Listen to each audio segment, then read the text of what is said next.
అందరికీ నమస్కారం. Welcome back to my channel.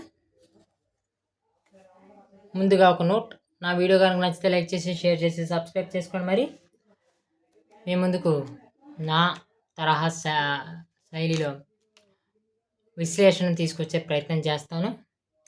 ఇంకా నేను ముందు వీడియోలో చెప్పినట్టుగా అసలు ఒకసారిగా పవన్ కళ్యాణ్ గారి మీద ఈ తెలంగాణకు సంబంధించిన రాజకీయ పక్ష వారి దగ్గర డబ్బులు తినే ఎనలిస్టులు కొంతమంది ఎందుకు పవన్ కళ్యాణ్ గారి మీద పడిపోతున్నారు అనేది నేను క్లియర్గా ఈ వీడియోలో చాలా క్లుప్తంగా చెప్పే ప్రయత్నం చేస్తాను. తెలంగాణ నవనిర్మాణ సభ అని రేపు పవన్ కళ్యాణ్ గారు అక్కడ ఒక పెద్ద సభని ఏర్పాటు చేయబోతున్నారు. అందులో చాలా సంచలనమైన విషయాలు ప్రకటిస్తారు. అసలు తెలంగాణలోనే జనసేన పార్టీని ఎటువంటి దారిలో తీసుకెళ్లాలనే దిశానిర్దేశం చేస్తారు. 2, పవన్ కళ్యాణ్ గారు ఆంధ్రప్రదేశ్, తెలంగాణ, కేరళ, కర్ణాటక, ఒరిస్సా ఇలాంటి పలు రాష్ట్రాల్లోని కనీసం ఈసారి ఒక 10,000 సభ్యత్వ నమోదుతోని ఉద్యమీ నమోదుతోని అక్కడ పార్టీ చిన్నగా ఎస్టాబ్లిష్ అయింది. అంతేకాదు తెలంగాణలో ఇటీవల జరిగిన ఎన్నికల్లోని 2 కార్పొరేట్ సీట్లు జనసేన తగ్గించుకోవటం జరిగింది. అంటే తెలంగాణలో జనసేన ఊపిరి పోసుకుంది. అంటే ఒక చిన్న పిల్లవాడు పుట్టాడు, ఇప్పుడు ఆ పిల్లవాడు ఎదగబోతున్నాడు. ఇక్కడ పార్టీల వారిగా చూద్దాం. 2024 ఆంధ్రప్రదేశ్ ఎన్నికల వ్యూహమే మళ్ళా తెలంగాణలో కూడా వేయబోతుంది. అది వార్తల్లో కనబడుతున్న విషయం, అది దాదాపుగా నిజం కావచ్చు. ఒక అడ్డంకి ఏమిటంటే తెలంగాణ బీజేపీ వ్యక్తులు ఒప్పుకుంటారా ఒప్పుకోరా అనేది ఒక సమస్య. బీజేపీకి ఉన్న క్రమశిక్షణ ఏమిటంటే పైనుంచి ఏ దేశాలు వచ్చినా వారు పనిచేస్తారు. సో బీజేపీ, తెలుగుదేశం, జనసేనకు సంబంధించి కూటమి మళ్ళా అక్కడ కట్టి గెలుపు ప్రయాణం చేయాలనేది వారి యొక్క వ్యూహం.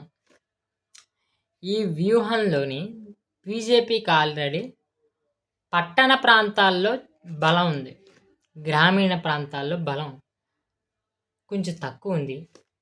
అది సంస్థాగతంగా 2014 ముందు తెలంగాణలోని తెలుగుదేశం స్ట్రాంగ్గా ఉన్నప్పుడు ఇప్పటికీ ఆ కార్యకర్తలు కానీ ఆ ఓట్ బ్యాంక్ కానీ అలాగే ఉంది.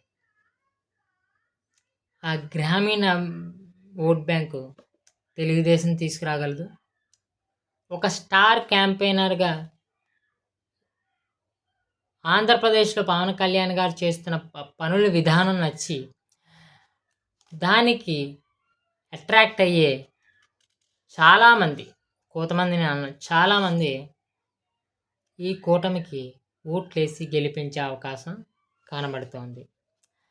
ఇదే నాకు తెలిసి వ్యూహం.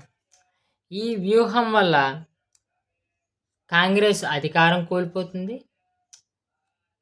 బీఆర్ఎస్ దాని తోక పార్టీ అయినటువంటి టీఆర్ఎస్ వారు ఎక్స్పెక్ట్ చేస్తున్నట్టుగా బీజేపీ ఇక్కడ అధికారంలోకి రానివ్వకుండా కాంగ్రెస్ తర్వాత మనమే వస్తాము, మనమే చేస్తాము అని ఆశల్లో ఉన్న వాళ్ళు ఆ ఆశలు అరియాసలు అవుతున్నాయి.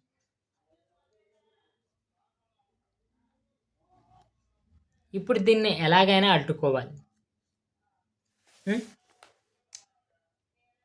అడ్డుకోవాలంటే మరి ఏం చేయాలి?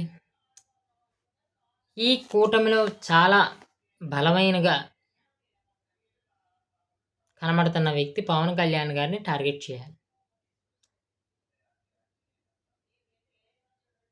అంతేకాదు ఈ మధ్యన పవన్ కళ్యాణ్ గారు అవినీతి ఆరోపణలపై వస్తున్న వీడియోస్ని కూడా దానికి ఒక జస్టిఫికేషన్ ఇమ్మంటే వైసీపీ మాజీ ఎమ్మెల్యే,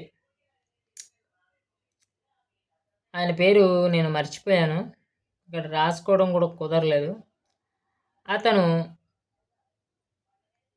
అవినీతి చేసినట్టుగా తెలిసింది. ఇప్పుడు ఆ అవినీతి వైసీపీ. ఇప్పుడు దాన్ని కూడా కనబడకుండా చేయాలి. అదేంటి, తెలంగాణకి వైసీపీకి సంబంధం ఏమిటి ఉంది? తెలంగాణ బీఆర్ఎస్ పార్టీకి జిగిరి దోస్తు వైఎస్ జగన్.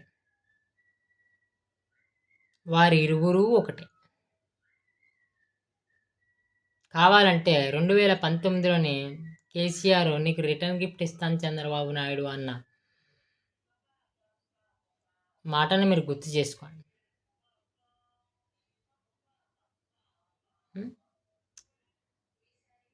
ఒకవేళ నిజంగా ఈ కూటమి కూడా కట్టలేదు అనుకుంటే పవన్ కళ్యాణ్ ప్రాబ్లమే. ఇప్పుడు కాకపోయినా ఫ్యూచర్లో కూడా అక్కడ ప్రాబ్లమే. ఎందుకంటే నేను క్లియర్గా చెప్తున్నా, అక్కడ రాజకీయంగా స్పేస్ ఉంది. బీజేపీ తప్పటడుగుల వల్ల స్పేస్ మిగిలింది. బీఆర్ఎస్ 10 ఏళ్ల అవినీతి వల్ల స్పేస్ మిగిలింది. ఈ టీఆర్ఎస్ కవితని ఎవరు ఎంతవరకు నమ్ముతారు? ఆమెని వెంటనే అధికారంలోకి తీసుకొస్తారా అనేది నాకు నమ్మకం లేదు. ఇక కాంగ్రెస్ అంటారా? అక్కడ జరుగుతున్న మతపరమైన సమస్యలు, ఒక గుడిలో అశుద్ధం పోవటము, అలాగే ఇటీవల ఒక వీధిలోని గోమాతలు బక్రీద్కి సంబంధించి జరగడము, బ్లడ్ బాతింగ్ జరగడము,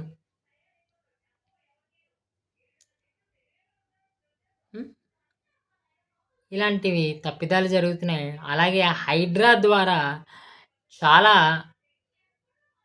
సామాన్యులు ఇబ్బందులు పడ్డారనేది ఉంది. ఇలాగా కాంగ్రెస్ మీద కూడా కొన్ని ఆరోపణలు ఉన్నాయి. ఇలాగా పవన్ కళ్యాణ్ గారికి ఒక రాజకీయ స్పేస్ కూడా ఉంది.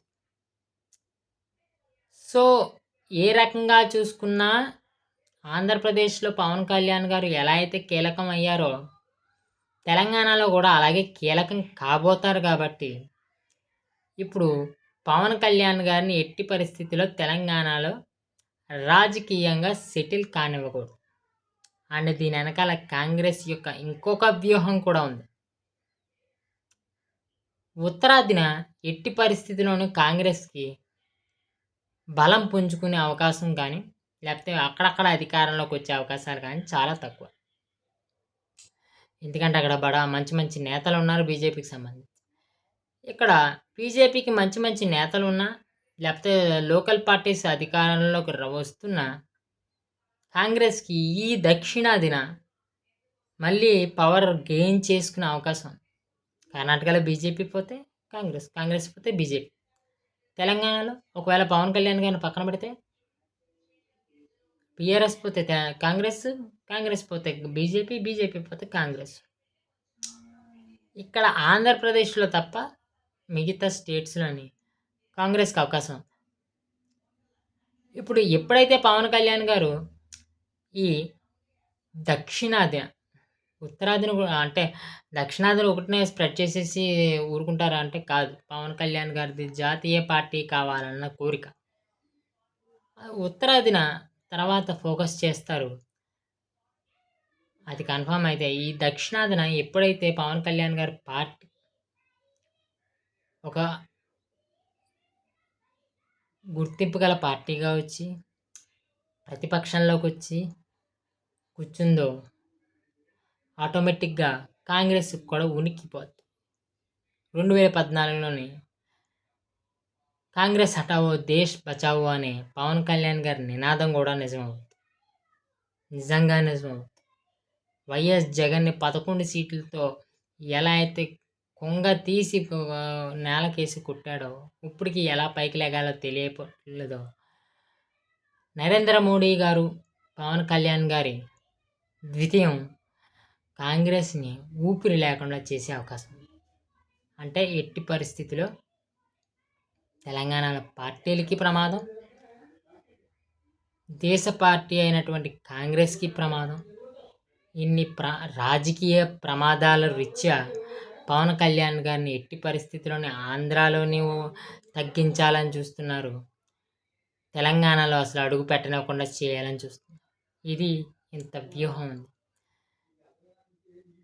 ఈ వ్యూహం పవన్ కళ్యాణ్ గారు ఎలా బద్దలగొట్టుకొని ఆయన రాజకీయ ప్రయాణాన్ని పెంచుతారు అనేది మనం ఫ్యూచర్లో చూడబోతున్నాం. ఇంతవరకే నా వీడియో. నమస్తే. నా వీడియో కనుక నచ్చితే లైక్ చేసి, షేర్ చేసి, సబ్స్క్రైబ్ చేసుకోండి. Thank you.